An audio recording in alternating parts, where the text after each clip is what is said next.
थाना बिलरियागंज जनपद आजमगढ़ ग्राम बिंदौल में किशोरी की हत्या का सफल अनावरण। हत्या का वंचित अभियुक्त गिरफ्तार।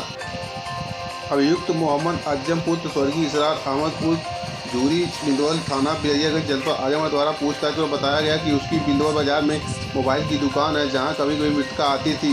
अभियुक्त काफ़ी समय से मृतक के अनुचित अपेक्षा रखता था तथा संबंध बनाना चाहता था, परंतु उसे इसमें सफलता नहीं मिल रही थी।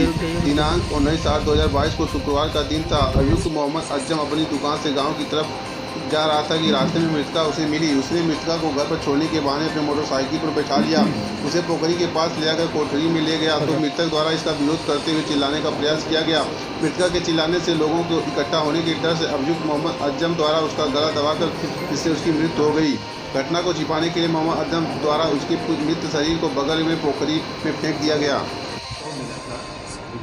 क्या मामला है सर? दिनांक 19/8/22 को थाना बिलरियागंज के ग्राम बिंदौल में पुलिस को यह सूचना प्राप्त हुई कि झूरी की पोखरी में एक युवती का शव है। इस पर पुलिस तत्काल मौके पर पहुंची और शव को निकाला गया तो उसकी शिनाख्त गांव की ही एक युवती के रूप में हुई।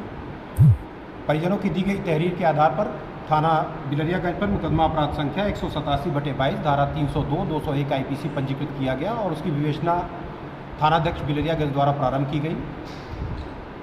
विवेचना के दौरान परिजनों के बयान, परिस्थितिजन्य साक्ष्य और वैज्ञानिक साक्ष्य संकलन के आधार पर मुअज्जम पुत्र स्वर्गीय इसरार अहमद उर्फ झूरी का नाम प्रकाश में आया।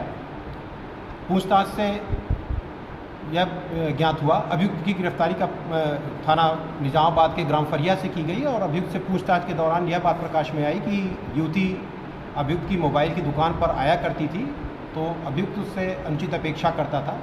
दिनांक 19/8 को घर ले जाने के बहाने अभियुक्त उसको अपने साथ ले गया तथा पोखरी के बगल में स्थित कोठरी में ले गया, जहां उससे अनुचित अपेक्षा की गई, जिसमें उसके द्वारा शोर मचाने का प्रयास किया गया।